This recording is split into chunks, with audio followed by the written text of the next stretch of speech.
I'm told from my friends at Astra, they have pen envy, is that correct? Pen envy? Over Reliance pens. So I'm going to challenge Astra to bring me a good pen. So before we get to our presenter today, helping me introduce our presenter is a rock star in our own industry, Joanne Dunn, who's CEO of Alliance.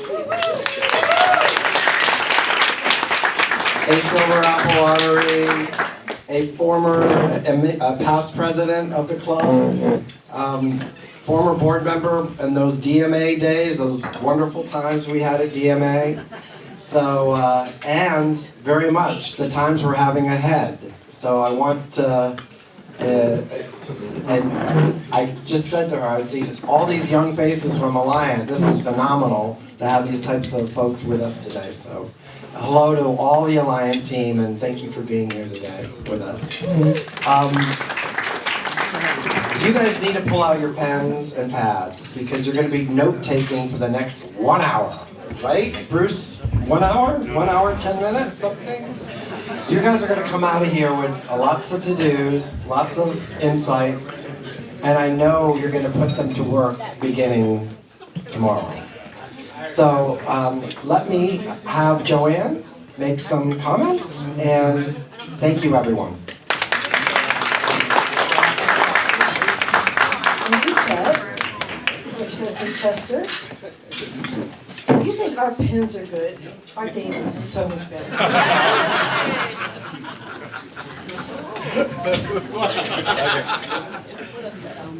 Oh boy. You did set me up, and I really appreciate that. So thank you, thank you, thank you. Well, first of all, best wishes to each and every one of you for a peaceful and prosperous 24. Can you guys hear me? Is that better? Usually I talk too loud. Well, we're thrilled to be here for the 17th year sponsoring this blessed event that Bruce brings to us every year. Outlook for Advertising, Marketing, and Data in 24, a market and transformation. Is anybody feeling the transformation out there? Yeah. Well, Alliance has gone plenty of transformation over the years. Joanne, I think we're leaning on the top. Oh, wait. Don't worry about it. We'll keep it there. Yeah, this is about leaving. You can leave that. That's great. I'll skip that part. Well, our transformation has taken us at Alliant from a primarily direct mail company to a multi-channel company where we're able to provide data and analytics solutions across channels, from TV to digital to social and more. If you want to know more about what we do, there's a whole lot of SMEs in this room and they'd be happy to talk to you. So, as he does every year, Bruce promises a great recap of the past year, of 23, in the rearview mirror. And then he'll look ahead to 24 and give us some predictions. And then we have to hold him to it. Now, each of you has a few good takeaways. That's why you have the notebooks and the pens, so you can put your takeaways down and take a couple of nuggets back to your office and drive your innovation in your companies. So Bruce, Senior Manager of the Winterberry Group, Managing Partner of the Winterberry Group, has been a partner of the Alliance for 16 years, at least. I think we did our first strategy work for you, might have been 2006, 2007.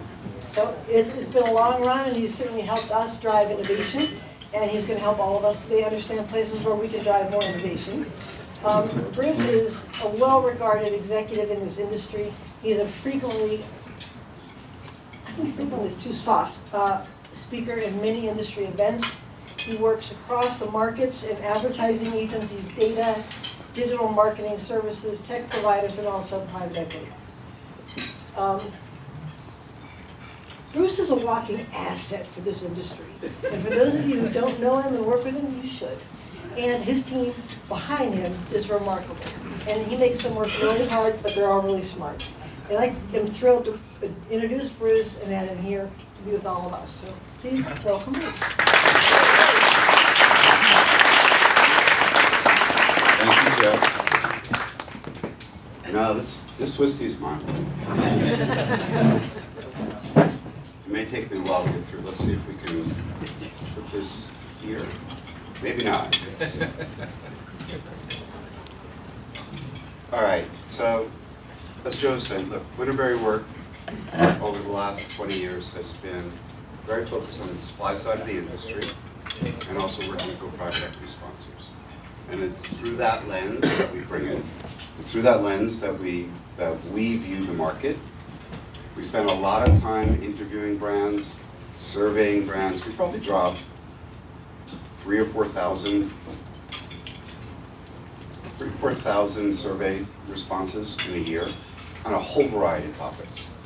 And then at the very end of the year, we kind of sit back and say, what happened? Did we get it right? Did we get it wrong? And it's not just Bruce making this stuff up. Josh Kovar, who's here as a manager from Winterberry, just led a team. So all the numbers you see in here, him and his team, and then us beating them up. Do we really believe those numbers? Are they the right numbers? But anyway, thank you all for being here again. I'm so happy not to be in the Yelp Club because nobody gave me a lecture about the fact that I wore jeans when I was here. All right, so let's go back and look at 23. It was a year we came into last year going, all right, we don't know what's going to happen. Like, we were in the midst of all the layoffs, the Facebook layoffs, the Google layoffs, the Amazon, like, there was a big rip that occurred in the fourth quarter of 22 that set the tone. You had everybody, oh, we're going into recession. Now, we've been through this before. 2017, you know what, we're going into recession. 2018, you know what, we're going into recession. So there's always this, we've actually not gone into a recession since 2009. But there's always this, we're going into recession mood, and we had that. So, look, we had, a war in Russia going on. Then we had Silicon Valley Bank and Signature Bank and the bank crisis. You had a series of interest rate increases that froze the credit markets. And everybody's like, I gotta wait. I'm not gonna go and do anything right now. Let me just wait this out. Which also meant turning down marketing for a lot of the verticals that were credit sensitive. DC was a mess. We couldn't get a budget. So it's like, and we're going into recession. Right up until third quarter when, oh wait, the economy just grew 4%. Maybe we're not going to recession. Oh, we'll go into recession next quarter. Well, fourth quarter didn't turn out so badly either. But it was this, what's going to happen, like the doom and gloom that people were hearing. And a drumbeat out of Washington that said, oh, this is bad. So you set a tone for the market that doesn't say, let's invest in growth, let's invest in the consumer. All right, so in January last year, I got up here and I said, market's gonna hit $509 billion. We were off. We were off by 1%. The market hit $516 billion, which I have to think is pretty amazing.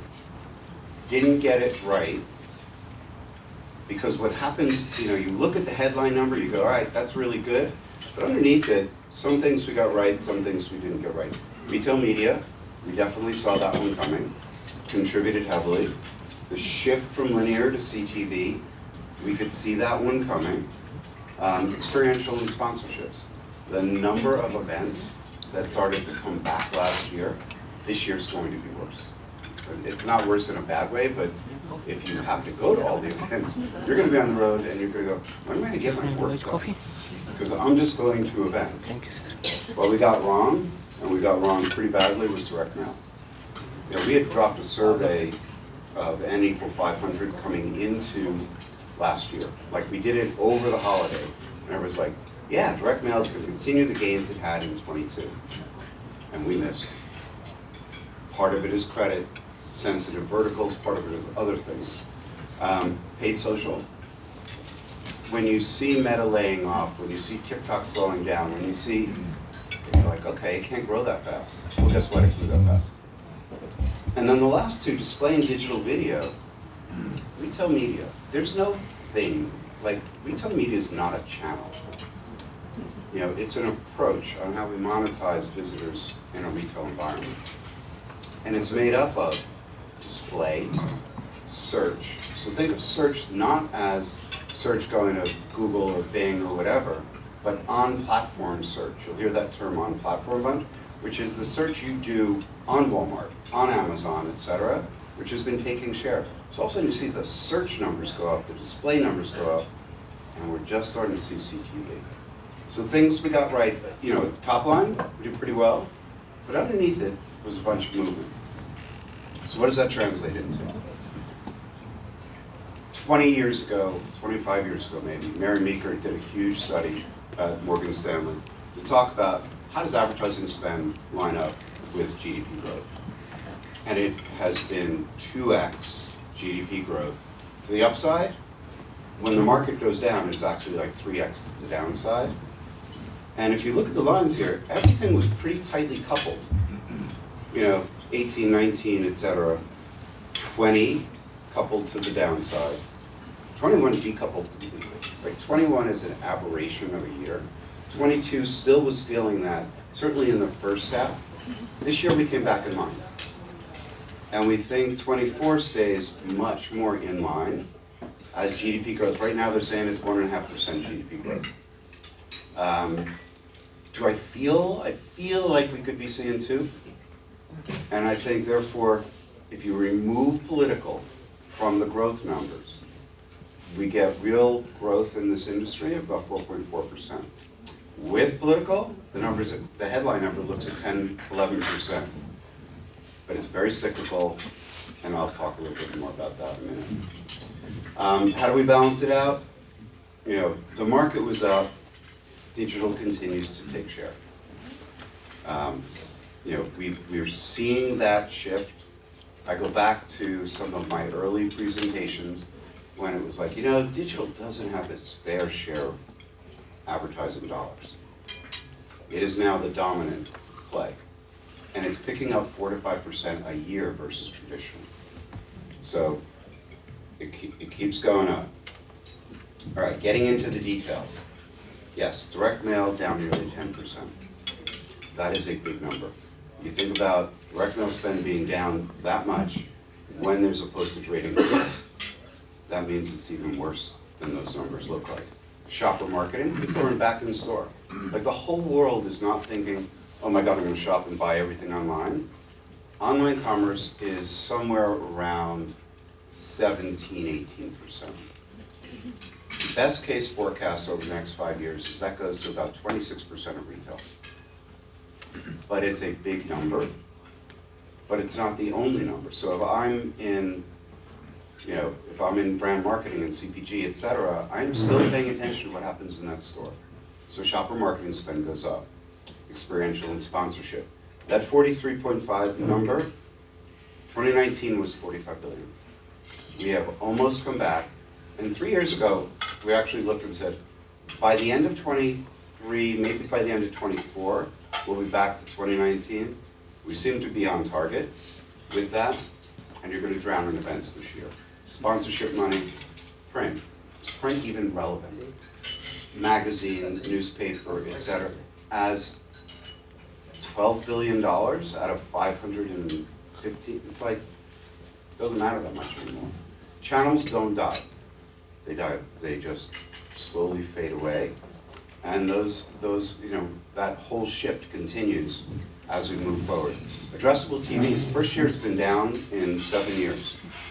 It's not that we moved from addressable TV was addressable linear. People move out of linear, CTV with all its data, we put the money into CTV. Why do I have to spend money on addressable linear? So all of a sudden that number comes down. And linear TV continues to lose share. So that number keeps going down. That number was 70 billion 4 years ago. It has eroded, and I'll talk a little bit more about that in a minute. Mail, we lost 10 billion pieces of mail out of the mail stream. 6 billion of that was in the first half of the year. We thought, you know, when we looked at the June numbers, we're like, all right, this is the bottom. It should come back. It just didn't come back. You know, it came back a little bit, or it sucked less. Maybe that was a better way to say it. But it was a tough year, and volume's down 13%. And it's a real question of can, you know, in a period of increasing postage, can we continue to mail as deeply as we? It's not that the channel doesn't work, it still works better than almost all the other performance media channels. It's just, as you think about who the audience is digital and connected. And your mailbox definitely thinned out. And it was not one vertical. Like I've seen numbers from Competiscan and Compromedia. We're talking insurance down 60%. We're talking auto down 50%. Catalog down 20%. Like, it is all verticals. So it was a washout year. It was as bad as 2009, when there was actually a recession. All right, let's talk about more cheery things. Digital is up 11%. Now, social, as I said a moment ago, social beat. Display, video, CTV, all big beats, all beat forecasts. By the way, deck's up on our site. So you can download this whole presentation whenever you like. Just a little bit of your PII in exchange. But we've got full green. So if this year was so rough and challenging, the money stayed in digital and continued to grow in digital. We don't see that backing off as we head into the next year. That CTV number, take 5 billion of linear and just pick it up and move it over to CTV. And if I'm the salesperson at a Disney or an NBC, whatever, it's like, hey, you want CTV? I've got CTV. Hey, you want linear? You got linear. I can sell you the whole package.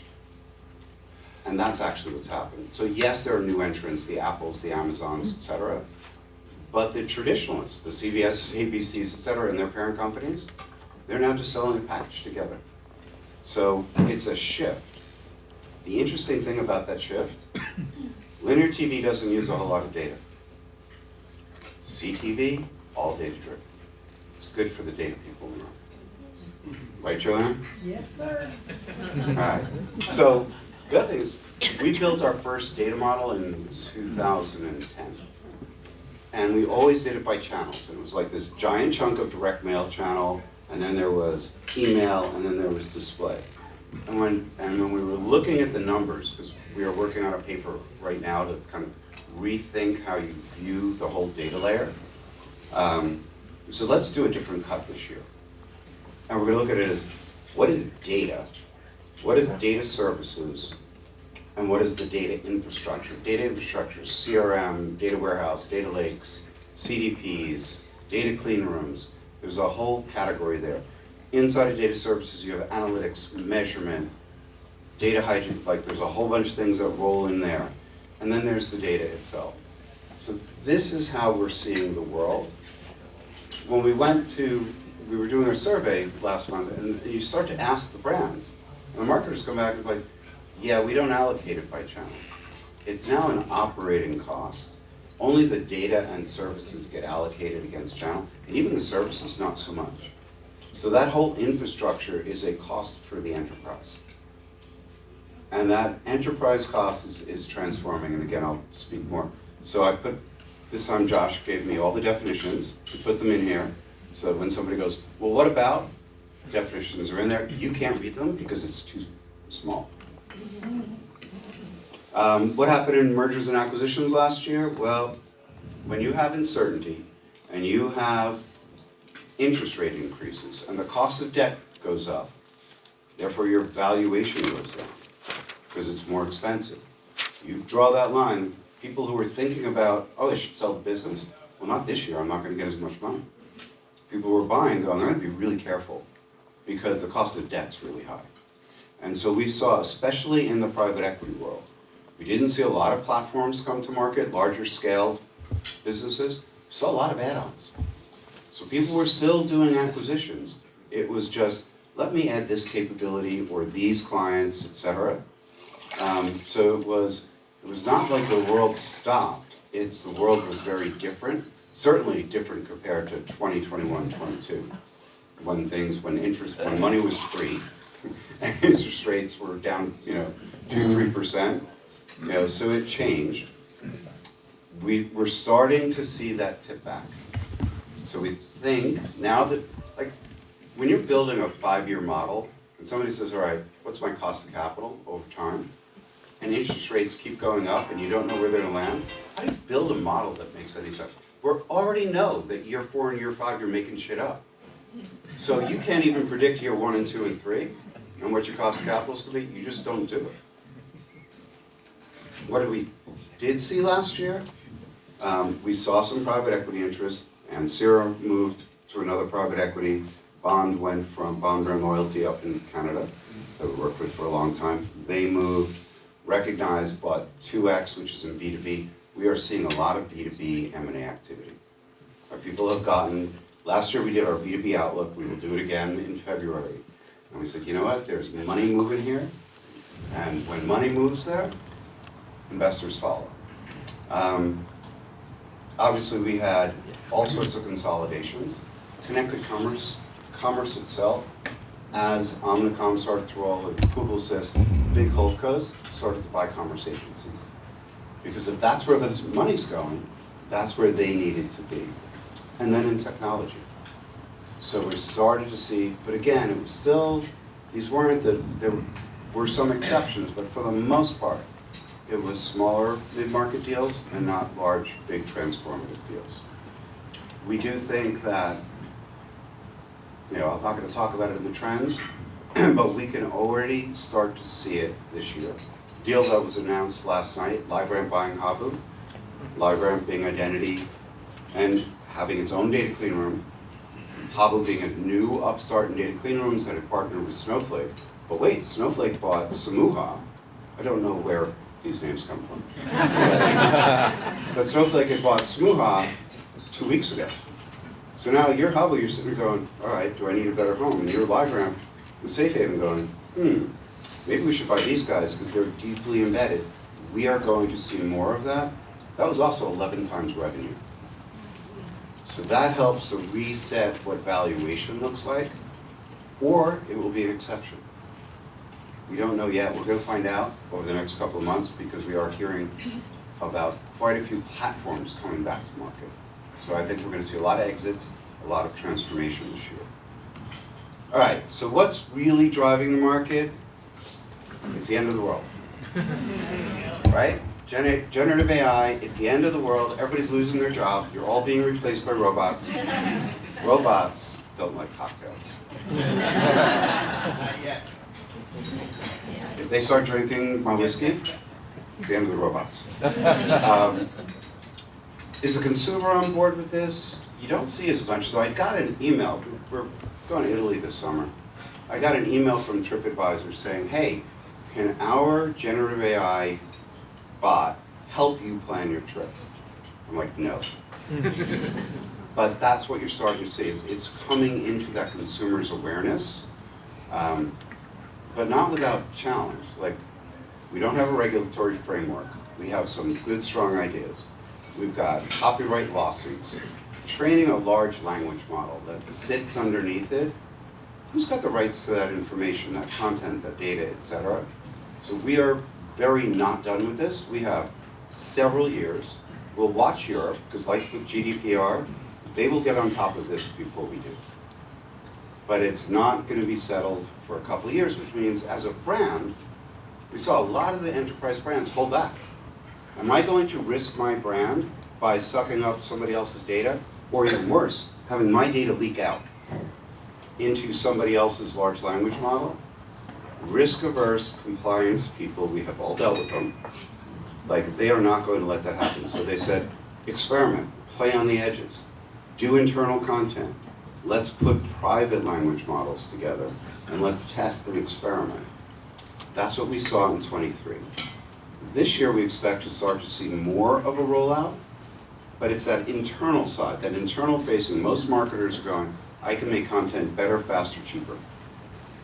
Which means we're going to drown in content. That's the kind of flip side of that. Oh, also I've got bias, I got hallucinations.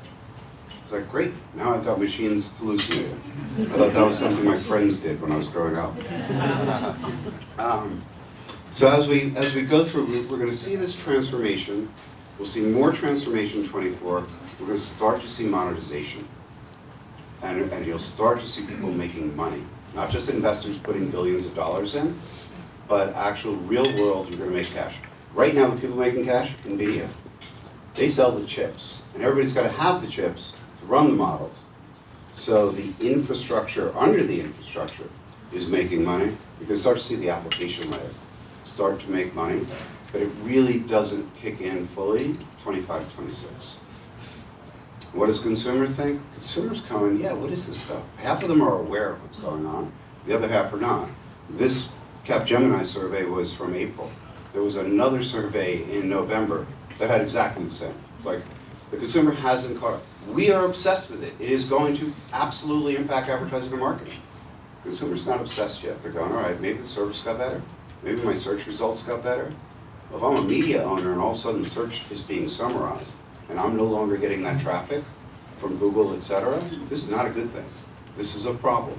So the consumer's not on board. Again, why I think it's going to take another couple of years. All right, we're looking at $17 billion of political spend, up from $10 billion. A lot of that will be local. They spend $360,000 per voter in Iowa for the primary. Like, conceptually, that's bad. You think about all of this, and of course it's going to be nasty. And it's going to be really nasty at the local level. I live in a purplish state, Florida, kind of shifting. Like, when you're in New York, you don't see this as much. You get down there, and the nasty ads are really out, and as you get across the country, any state that's got challenges, we're going to see a lot of pain. It's 30% of the growth in 24. So you're going to see a lot of 24 numbers that look really good. Remember, 17 billion of that growth is political and is cyclical. And it's going to mask some things, some deficiencies, and some share shift while it's happening. The other thing it's going to do is, when local airtime is being taken up, not just linear and local cable, but CTV as well, when that's being taken up, drives CPMs up. So you get less for more in terms, and then you've got the risk of, do I really want to be next to that nasty ad? Like, and I can't really control for it. So I think you'll see a lot of brands being very careful with how they spend their money. Sports. So Bob Ivins, who used to be at Rovi and has been in a bunch of other places, I think he's one of the people I pay a lot of attention to. No matter where he goes, he tends to be right. Told me linear doesn't go below 40 billion unless the sports mode breaks. He told me this 7 years ago. We were doing work for him. Well, this year, sports mode broke. And we saw it last weekend, the Peacock game. But it's also MLS. I'm a soccer fan, so I like to watch. I can't, until I signed up for Apple TV Plus and the MLS package, I can't get a Miami home game to see Messi. So all of a sudden now I have to write a check for that. Paramount, Champions League. Peacock, Premier League. Like ESPN, FA Cup. Like all of a sudden it's like, okay, MLB on Apple. Like I don't care anymore because I've had to rebundle myself and now I pay for all the channels again.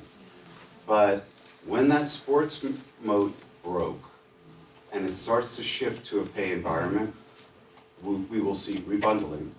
But we've also seen cord cutting. A lot of the money still goes back. Like again, it's NBCU and it's Disney. It's like it's money kind of moving from pocket to pocket. And the thing that's probably most important for those of us who were in this room years ago, dollars to dimes. They tried to prop up print by giving away digital. When we transformed programmatic, oh yeah, we'll give away the digital stuff that we don't care about to keep the print. Well, guess what? Everybody's shifted digital at 10 cents on the dollar. This time around with CTV pricing, CTV costs more than linear. So you're not seeing that same level of pain. So now I can give you a bundle and bundle it together. So cord cutting, ad-supported CTV, you had Netflix roll out last year, it's a couple billion. Amazon, oh, would you like your Amazon TV with ads? Or would you like to spend, it's only $3 a month more. Well, you have a choice. There's only so many subscription channels you are going to support. We looked at numbers a few years ago, and it was around $60 a month. And going past that number, people start shifting and moving out of subscriptions with free ad-supported TV or FAST. We think FAST is going to grow fast. So there we go. Here's a term, everybody talks about retail media networks. I want to change that dialogue a little bit. First of all, it's about connected commerce. It's giving somebody the ability to buy what they want wherever they want. Retail media networks, it's like, okay, Amazon, everybody said, we're going to do that. Walmart, they can do it, Kroger can do it, et cetera, they're grocery. But it's not just, it's wherever there's a big pool of first-party data and people who show intent. Uber is a commerce media network now because they know where you're traveling, they know where you're going, they can show you very targeted ads because they have all that fun PII. We're starting to see it at Instacart, we're starting to see it, I think it was Marriott's got their network, Home Depot has their network. Some of this is retail, but like the market's still thinking CPG. We think this is commerce media networks, wherever people can do commerce, and you're seeing a new shift in partnerships, social commerce. Amazon's cutting deals with Pinterest and Snap. You think that's the end of it? This is wherever people can click to buy, and you have their PII, that's what we're watching. And so this $15 billion a year that's moving into retail media networks is really moving into commerce media networks. That is a big number. If there's no such thing as retail media as it's search, display, and video. And we're going to see more of it in video. Speaking of video, it's everywhere. AI is transforming how we think about it, how we engage, how we consume. It gets higher engagement. Everybody knew that. But I don't think we knew it to the extent. But it's transforming not just how people engage, it's how we create. So AI, I can use AI not just to help me optimize video, that's machine learning, but I can use generative AI to think about how I plan that video, how I produce that video. And now when I start to think about sustainability, should I send 20 people out to go see that commercial being made? Like we went from an era that was about commercials to an era that is now about video everywhere, and it's AI enabled, it's changing the entire process. And everybody's like, oh, AI is going to replace all this. It's good. No, it's not going to replace creativity. It's not going to mean we spend less money.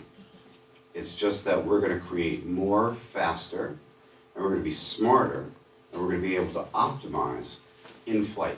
So during that activation, which means we also need to measure a whole lot better. So it's this combination of machine learning and generative AI coming together with video that's changing the market. Our team took a look and said, all right, what do we think spend looks like? We think it's going from $108 billion of spend on content. It's not a little number. Well, no, nearly 150 billion over the next 4 years. So that spend is not going down. It's just the velocity, the volume, the personalization. You saw there was an article about Publicis. They did 100,000 personalized videos to their employees. You got them? Were they more engaging? They were personalized. They were personalized. And they were personalized, ahead of Dear Pam. Like, Oh, yeah. So we are early on this, but we're seeing an entire sea change in how content is produced, especially video content. The other part of this, we're starting to see a lot of tools for creative intelligence. Creative intelligence is machine learning based, and this is what is enabling you to do that in-flight optimization. If you think about when you're running ads on Meta, or you're in Reels, or et cetera, I can look at all of the data coming back of who's engaging and who's not, and I can optimize on the fly. I'm trying to figure out if the video changes based on creative optimization, creative intelligence, how the hell do I audit this? Like, this is a compliance nightmare. This is a measurement nightmare. And it's a tracking nightmare. So, Winterberry's going to do a white paper on this. It should be out in about 2 weeks on how this is all transforming with one of our partners who is tasked by many of the enterprise brands with figuring out how to manage this. So look for about 2 weeks from now on that. B2B, Ruth? Last year we did a whole bunch of work in B2B. We're going to do more work this year. This consumerization of B2B continues. If we think about, we are, all of us, we're B2B because we're a business. Except we're not just B2B, we're also consumers. So we think that we want the same experience as we get in our consumer life, in our business life. Which means that B2B had to start to shift to digital the same way. But B2B doesn't go digital the same way, it goes hybrid. So hybrid experiential, think every event, amplification before the event. Thank you, Ken, for amplifying, doing some video. Chad, for, you know, like, we did all this digital amplification to get here. And then after this, we'll do a whole bunch of promotion in digital again. So this world is hybrid. B2B marketers of 5 years ago were experiential. They were sales culture. They were direct. But now they have to think like consumer marketers. So that is part of the shift that we're seeing in B2B. And we are seeing a lot of people from consumer marketing coming over to B2B and going, you know what, this is actually fun. This is actually more fun than just consumer marketing was. And it's a real change in how B2B marketing is perceived. Because it used to be kind of low class. Now it's going to be the upper crust. And Ruth can quote me on that. But it's more than that. The other thing that's happened is the way people learn about new products has changed. We're going social first. We're looking at our reference networks. Part of it is also we collaborate differently because the decision maker has aged down. It's not my age cohort. It's Gen Z. It's millennials who are now taking the decision-making roles, and they collaborate differently.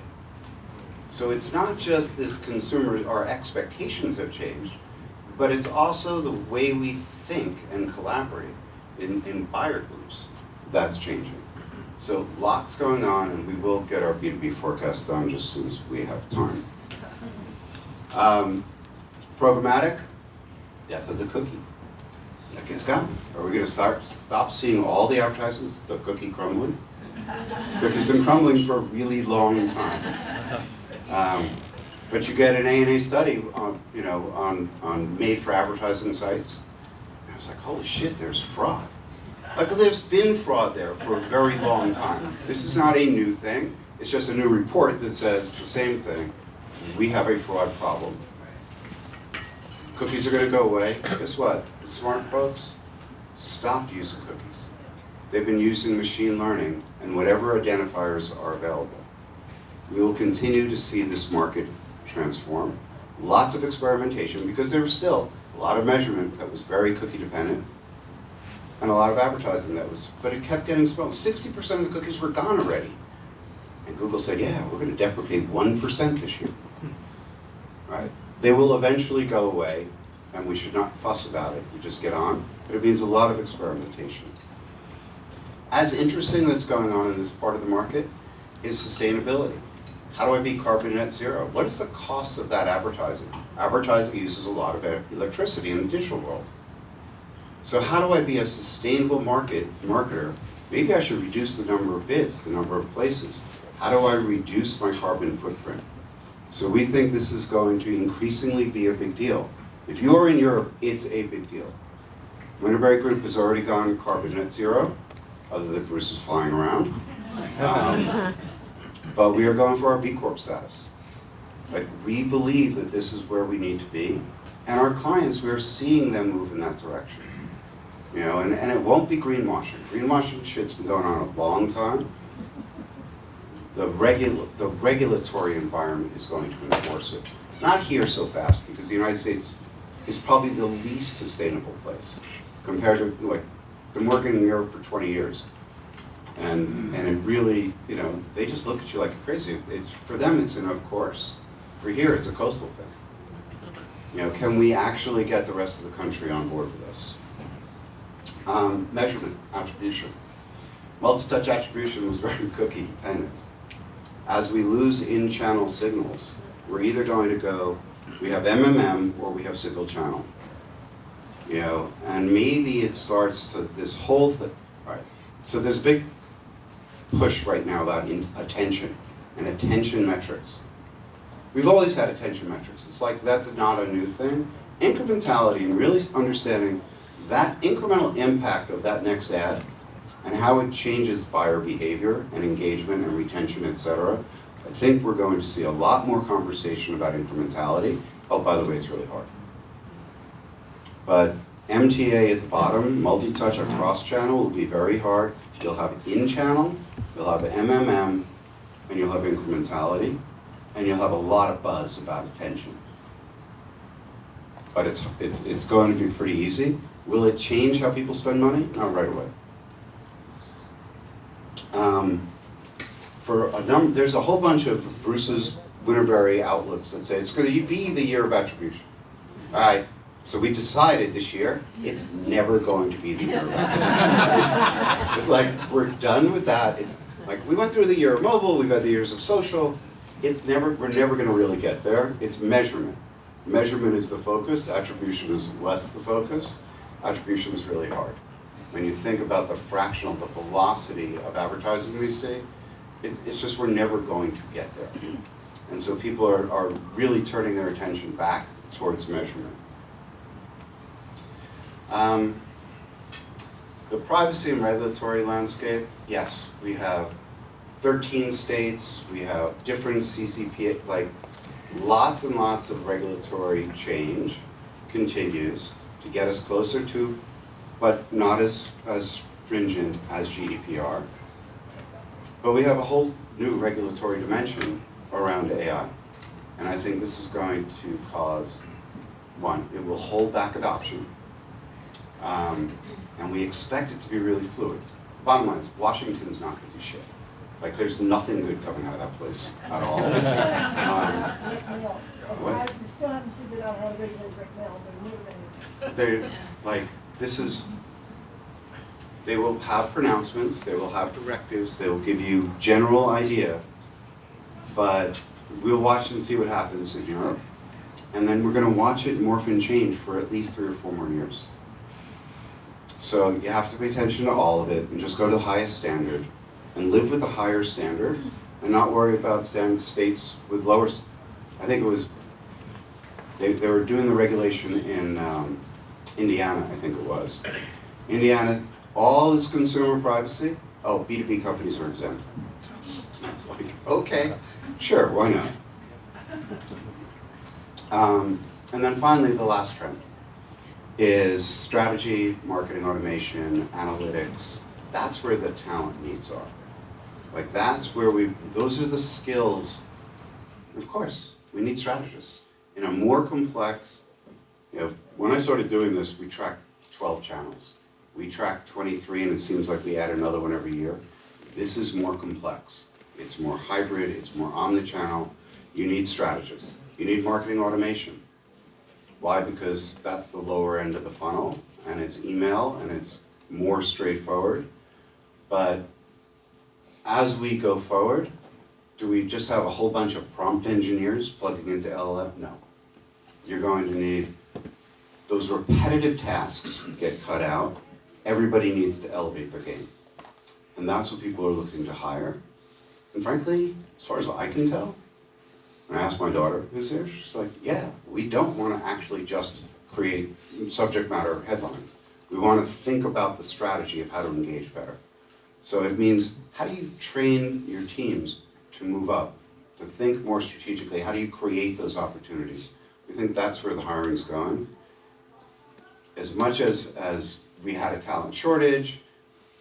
Things have rebalanced. Work from home versus remote, like that's all settled. Some companies will be completely remote. The majority seem to be going on 3 days a week. And some are 5 days a week. You know, so it's no longer the conversation.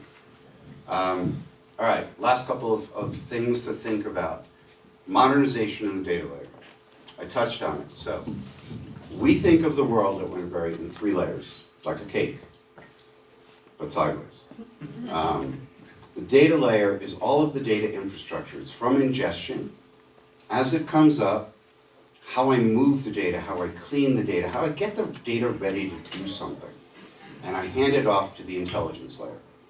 That's where decisioning, journey management, orchestration, measurement, AI lives. That's the intelligence that you apply to the data. If the data sucks, it doesn't matter how good the rest of your tools are.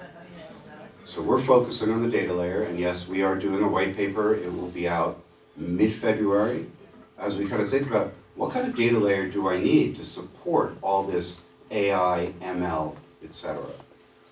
And then activation. Those are the tools that you're most familiar with. The marketing automation tools, the DSPs, etc., that actually are doing the delivery of that media.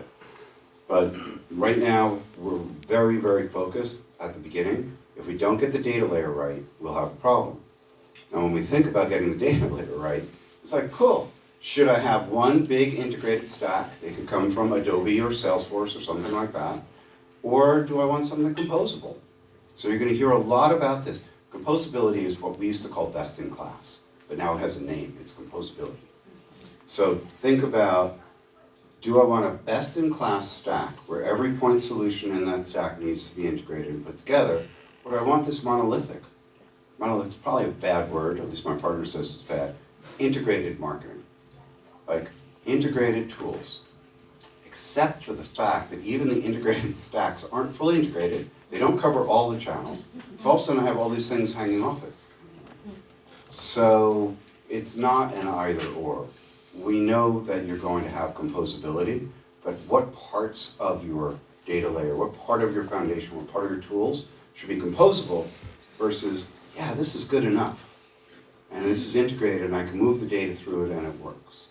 And all of the, we've been interviewing the Adobes and the Salesforces and all the large players. And yeah, they get this.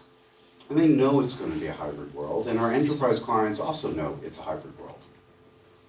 The thing that we're trying to avoid is when people in IT go and say, oh, we're going to build this. There's plenty of people who build stuff on VC dollars or on enterprise software dollars. You should integrate things, you should not build things. So this is something that has cycled through. I got into IT in the 80s. I have seen this cycle many, many times. We are really back to where we were 30 years ago. Oh, point solution versus integrated. We did a survey on marketing analytics last year. The big issue is data silos. Like my data is not in a place where it's usable. It's still, with all the conversations we've had, it's still the same place. This is a gating factor on how we can apply intelligence to marketing. So we gotta get the data out of the silos. All the fiefdoms have to end. Everything needs to be at least in a place. The good news is the tools have gotten so much smarter about being able to go look at the data where it is and pull a representation, what they call a virtual image of that data, as opposed to a material image, which is the physical data. Because security, number one concern, nobody wants data leakage. And the other is, how do I not move my data? Yes, it's still gonna move, but it's a major, it's a priority. So look for more information coming out on this. The other part, everybody, we've been focused on data. We've been talking about the data layer. In our diagrams going back for the last 10 years, there were these things, digital asset management systems, CMSs, that content management systems. They're part of the data layer too, it's just unstructured data. Well, guess what? Now everybody's going, oh yeah, LLMs. That's an AI, we're gonna put that in there? Well, guess it needs to point at the unstructured sources. And it needs to apply audience rules to unstructured data as I pull things together. So think about a more expansive data layer that includes all of the content components and the content storage and how that feeds up to activation. This is going to start to get pulled closer together by AI. And when I say AI, it's machine learning and generative AI. And so we're seeing a transformation that's happening in the market. It's hard because guess what? The people who manage the creative components are completely different than the people who manage the data, the audience data people. And so getting them in the same room and speaking the same language, that's a challenge. You know, everybody feels like, yeah, I'm not so good at this analytics and statistics, et cetera. I'm really good at creative, and I just want to make more creative. Why do I have to deal with this? And the term is going to be about metadata. What is the metadata that describes the content? And that's something that the audience people and the statisticians can deal with. And then finally, that CMS that we were talking, we did a paper on CMS that came out at the end of October. And they're challenged because they're not as well integrated into all the activation touch points. They're not monolithic, and the content is scattered all over the organization. So they're not the system of record for content, yet they need to deploy all that content. So we're watching evolution in the CMS market and digital asset management. There was a lot of stuff that was custom built. We think that starts to transition out, and they become just better point solutions. All right, into the home stretch. We think, what we're hearing, 1.5% GDP growth. What we believe, higher for longer. Rate cuts are not happening in March. We think this summer, we get some, maybe we get a point, comes off the top, but interest stays up because it's going to fight inflation. We're not down to the target yet. So we're in this higher for longer. You'll see unemployment go up a little bit. That's because more people will look for jobs. We think that we're worried about more global conflict expansion. We do think sustainability will become even more important this year. As a net exporter of energy, we're in a really good place, but the rest of the world is not, and we need to be in a more sustainable place. So look at studies that talk about how unsustainable is your ad spend, and how can you do better. I was up at Diageo the other night speaking to the woman responsible for tequila. There's a job. She was saying, it starts for them, it starts with packaging. You know, this is not just advertising, it's not an ad problem. It's a complete supply chain problem. How can I be sustainable all the way through? And the enterprise brands are paying a lot of attention. It will come not because the US wants to go there, it's going to come because the global brands will bring it and others will follow. So we think 10.7, including political. We think that 195 of offline goes to 203. That is mostly political. Like when you think about that 17 billion of political, it's not evenly split. We'll see a heavy emphasis. We're going to get more shopper, we're going to get more experiential, more events than you can imagine. And even direct mail will get a bounce back up. Volume still, 1.8 growth is not a volume increase. But we won't see the down that we just saw.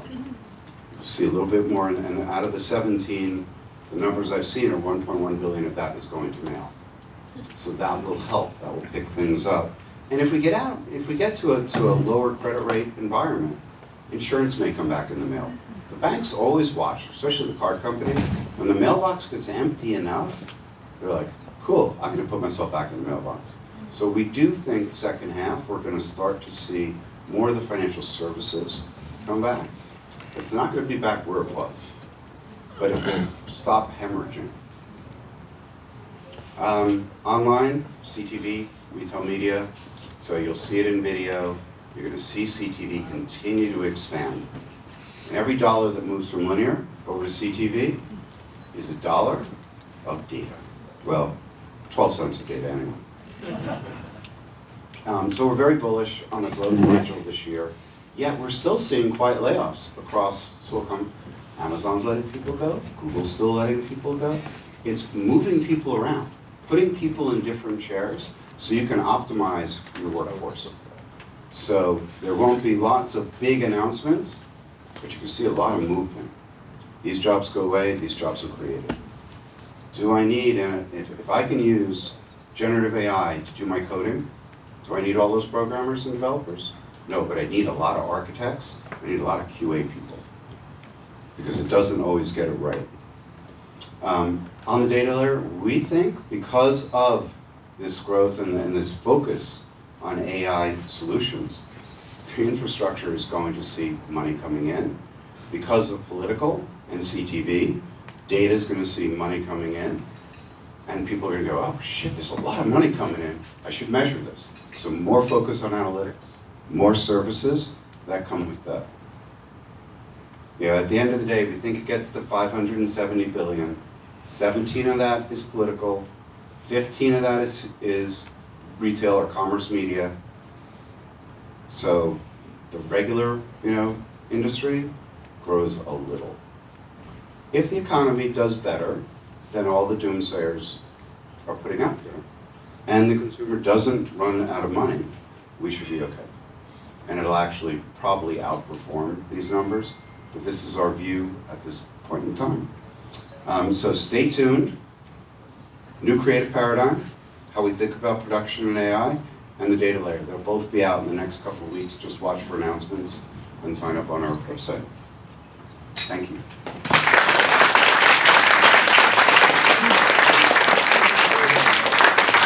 I'll take questions while my whiskey with the melted ice. Any questions? Sarah? Since the rise of CTV, do you see more streaming services following Netflix's suit to prevent password sharing, or just focusing on increasing advertising? They're cutting you off. They're going to get, they figured out that, I think, what was it, $2 billion flowed from the end of subscriptions sharing. So I think we're going to see a lot more of that. I think they will be careful how they do it, but we are definitely going to see it. And for those people who lost their shared password because they're not in the household, there's free ad supported, so you can watch ads again. Yes. Exactly what I was going to be curious regarding direct mail. You talked about it declining and performance still being among the top performing channels. Is it improving at all? Intuitively, you would think performance getting smarter. There's better data. I'm curious if you have stats around the effectiveness of it and whether or not it's status quo or whether there's been an upgrade. Direct mail has a branding problem. So we put a paper out in September with the post office. And if we stop thinking about it as a direct marketing channel, a term nobody uses, if we stop thinking about it as printed material and we say this is performance media, and it's the fourth most popular performance media channel out there, and people go, oh yeah, I get that. I was with one of my friends for dinner on Tuesday night from Modern Postcard. He just did the NRF for 3 days. And people were walking up going, yeah, tell me about direct mail. Like, again, part of that sea change of people in decision making is the old guard, because they siloed the mail people. They were never integrated. So now I've got 20 digital channels and a mail person. You need to have everybody understanding mail. So what we've said to the post office is you have a branding problem, you have an image problem, you don't actually have a performance issue. Pricing problem. They have a pricing problem, but in trigger marketing, for example, trigger mail, you can get away with $1 a piece. So don't tell me 50 cents is too much. Because if the performance is there, the return on ad spend is there, it works. You have a branding problem. And everywhere else, the media owners spend the money to convince the buyers that they should spend money on their platforms. Well, the media owner here is the post office. And they're not spending enough money. I've told them that, so I'm not like breaking any rules here. Yeah, Ken. What do you think about acceptance, professional sports, NFL, Major League Baseball by streaming? There seems to be some experiments, but they're not really well accepted by consumers. You mean I gotta pay for this shit? Yeah. But why isn't it free?